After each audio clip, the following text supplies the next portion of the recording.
kapiling ka na bang iba? Paano kung hanggang ngayon ay mahal pa rin kita?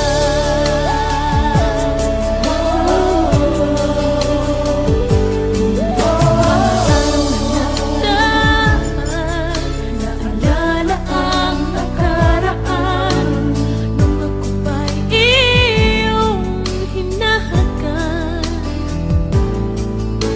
Masasayang sandali na ngayon di maibabalik. Ang naiwan ay lungkot at bighati.